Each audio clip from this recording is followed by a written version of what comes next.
What up? It's your boy Wall Street, and I'm back. And today, special video. We're really in the depths of the NBA offseason, so not a ton going on. So I figured let's talk about some holistic NBA history and stuff like that, right? So today I want to talk about the most unique player in NBA history, because there's a lot of unique players we've seen over the years, but I think there's a solid few that really do stand out. So I want to start with the first and most obvious, and that is Dennis Rodman. Because Dennis Rodman is by far one of the wildest players on the court and off the court that we've ever seen in the NBA, okay? Dennis Rodman might just be, he might just be the most, unique player ever, right? And I'll talk about who I believe is the most unique player ever once we get down to it. But he's about 6'6" or 6'7", right? 210 pounds. And I think he had like a really crazy growth spurt, and then was like a janitor, and like then tried out for, I think, like a community college, and then wound up getting drafted in the NBA. But the guy is just absolutely just wild, just a wild player, and is obviously very much so known for his defense.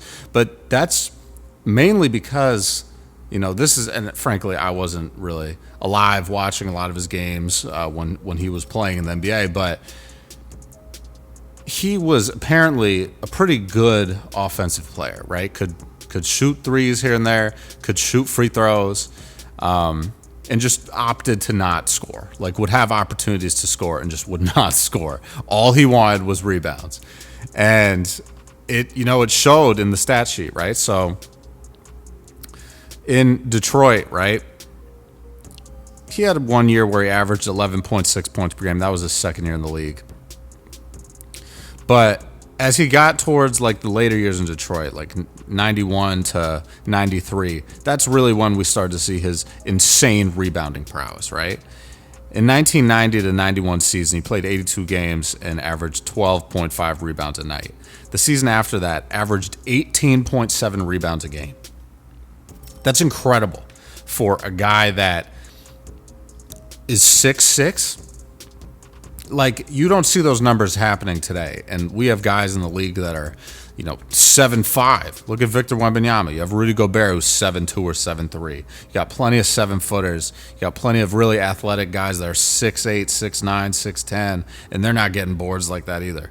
So, just absolutely incredible. And so he prided himself on defense. It was clearly like that was all he wanted to do, was get rebounds and play defense, right? And that was what he wanted to be known for. But was a two-time All-Star, clearly a ton of all-defense team selections.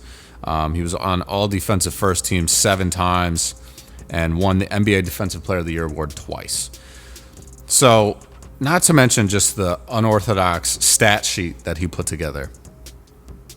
But obviously, this dude was just very colorful, in the most literal sense possible. He would dye his hair different colors all the time. He had, the hairstyle where it was, green with, black polka dots. He would dye his hair rainbow, purple colors, all this stuff, like just wild stuff, right? And so he really was like, I'm going to, just do whatever I want. And, in some sense, I think it was, a lot of it was just trying to grab attention, right? Which he obviously did. But I loved it. I thought it was very interesting, and just, playing with Dennis Rodman on 2K, even today, I'm just like, oh yeah, you can always tell who it is, right? And who's playing. But he also had that, instance where he dressed up. He was like, dressed up in a wedding dress, and he, married himself, quote unquote. Like he was just doing a ton of crazy stuff. And he's a wild person, but, probably one of, if not the most unique players in NBA history, right? So, but let's talk about some of the other guys. Muggsy Bogues, the shortest player in NBA history at 5'3". We'll probably never see a player that's that small ever again. Obviously, we have guys like Yuki Kawamura that are in the league now. He's about 5'7" or 5'8". Nate Robinson, another one of, the most unique players I've ever had the chance of watching.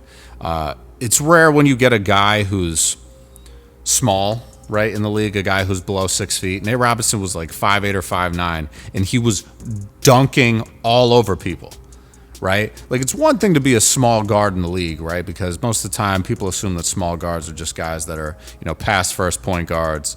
They'll hit a three on occasion and play pesky defense. Nate Robinson was doing the most, okay? And I wouldn't even say that he was some like defensive menace, right? 0.9 steals per game for his 11-year career. But 11 points a night when he was with the Knicks back in like the, mid to late 2000s, he was going off. Was third and sixth man of the year voting in the 2008-09 season, averaging 17.2 points per game. It's just like incredible, absolutely incredible. I just, if you guys are not familiar with Nate Robinson's game, please go look him up and watch like just some of the highlights. He had a block on Yao Ming. Yao Ming, tallest player in the league at that time, he's what, 7'5", 7'6". Nate Robinson is 5'9". I hope you guys understand how absurd that is. Okay, so just definitely playing an unorthodox play style for sure. Another guy that I think is one of the most unique players I've ever seen play is PJ Tucker, a guy that's 6'4" or 6'5", who was playing the center position and really changed basketball for a good period there, where small ball was really like the thing, right? They had that one picture of PJ Tucker where he was standing next to all of the other, starting centers in the Western Conference, and he's like head and shoulders smaller than all of them, right? But the Houston Rockets had a good season when he was doing that, and it's just funny. And PJ Tucker, just one of the most hard-nosed defenders. I think he gets a lot of his, flair and ferocity from guys like Dennis Rodman. Shorter guards that play tough defense as well, I think, are definitely an influence for him. And another guy that I think is super unique is Ben Simmons, right? Ben Simmons is a guy that really, has kind of fallen from grace, but had a lot of potential to just be one of the most wildly successful, unorthodox players that we would have ever seen in the NBA if he had just continued at the pace he was going, right? Just the fact that he was not an outside shooter whatsoever, but was still able to dominate and get, 15, 16, 17 points a night while also getting like, he was getting triple doubles a lot, getting 10 plus assists. He was a guy that, was touted to be like the next LeBron, and just didn't really, pan out the way that we thought it would. But being a guy that's like 6'11", nearly 7 feet tall, and moving with the ball the way that he did, right? Like, because we had tall guys that, were really point guards, right, in a power forward or a center's body throughout the years in the league. You could name them all: Magic Johnson, Hedo Turkoglu. There's a lot of guys that did it, but just the way that Ben Simmons moved with the ball was unlike anyone that I'd seen before. He was playing, and it looked as if he was like, a 6'1", 6'2" guy. His handle of the basketball was just amazing. And then another guy who's obviously very, very successful, but really we have not ever seen a player much like him since, is Charles Barkley. Charles Barkley is a guy that literally had to have rules changed because of him. The 5 seconds back to the basket limit that we know in today's NBA is because of Charles Barkley, right? Like, a lot of people don't realize that is that he was so dominant and so just like strong in the post that he would just back guys down until he was right under the basket, and then would just throw the ball up. And if he missed, he was getting the rebound, so it didn't really matter, right? And just the amount of nicknames he has: Sir Charles, the round mound of rebound, Chuckster, the Prince of Pizza is another one, the Incredible Bulk, the Leaning Tower of Pizza, Bread Truck, Love Boat, Food World, the Crisco Kid, Wide Load from Leeds, just so many. And he's also said, he's listed at 6'6", but he's said multiple times that he's like 6'4", right? So I don't think you're ever going to see a guy like that again. And to get drafted as high as he did, was the 5th overall pick in the 1984 NBA draft. I don't think I don't think you'll ever see someone like that again, just have that level of success, right? Was the MVP in the 92-93 season when he was with the Phoenix Suns. You know, tons of all-star appearances, you know, had just amazing, you know, seasons rebounding the ball, averaged double-digit rebounds for basically every single season except his rookie season. Just an incredible player. So those are just some of the names that I think are, you know, the most unique. If I had to pick, though, it's definitely Dennis Rodman. He is definitely the most unique player we've seen in NBA history.